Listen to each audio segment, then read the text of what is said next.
Britain must declare Iran's Islamic Revolutionary Guard Corps a terrorist organization to protect our nation, Rishi Sunak has been warned.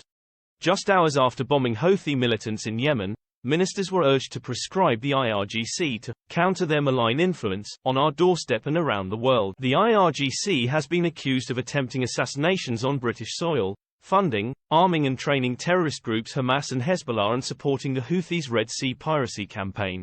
Alicia Kearns, chair of the Commons Foreign Affairs Select Committee, told the Daily Express, whether training and equipping terrorists in Yemen, Lebanon, Syria or Gaza, murdering and brutalizing the women and girls of Iran, or attempting assassinations on British soil, the IRGC is the foremost global sponsor of. There is no act too deranged or cause too evil that they will not support, and the UK government should have prescribed them as a terrorist organisation years ago.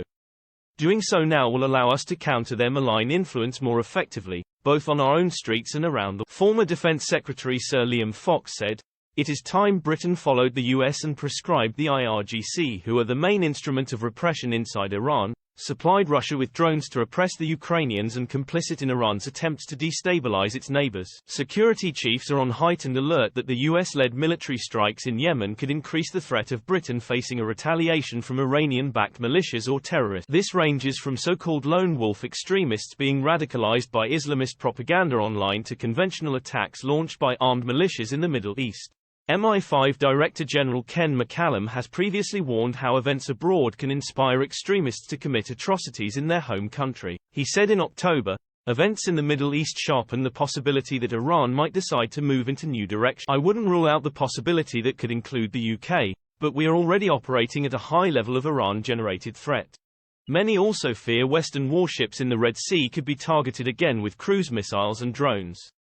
HMS Diamond was bombarded by kamikaze drones and missiles. British and American forces on Thursday night destroyed more than 60 Houthi targets in a multi-pronged assault. The UK and US ordered fighter jets, Navy destroyers and a submarine to bomb drone storage units, missile launch sites, airfields, ammunition supplies, production facilities and air defense radar systems. Western leaders were under growing pressure to act after Houthi rebels targeted more than 24 cargo ships with drones and cruise missiles, severely disrupting global trade. 4 RAF Typhoons destroyed targets in Barni, used by the Houthis to launch drones, and an airfield in Abs used to fire cruise missiles and drones. Prime Minister Rishi Sunak warned Western allies are willing to strike again if ship attacks continue. But the militant group immediately vowed to take revenge and continue with their chaotic campaign.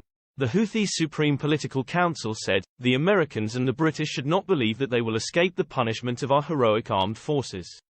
In a statement on their official media, all American-British interests have become legitimate targets for the Yemeni armed forces in response to their direct and declared aggression against the Republic of Yemen. But many MPs are concerned the Houthis' bid to disrupt international shipping routes is being orchestrated by Iran. This claim has been denied by TERR0R. Tobias Ellwood, former chair of the Commons Defence Select Committee, said, "Yet just as Hamas' barbaric attacks on October 7 did not come out the blue, the Houthis' ability to wreak havoc across the Red Sea is part of Iran's wider strategy to sow instability and call the shots across the Middle East that date back to the revolution in 1979. It has no interest in conflict with the West itself, content instead to fund, arm and train extremist groups and paramilitaries such as the Houthis to do the fighting instead." Directly tasked with this remit is Iran's Islamic Revolutionary Guard Corps, IRGC. It is now high time they should be prescribed as a terrorist organization as part of a wider strategy to contain terror.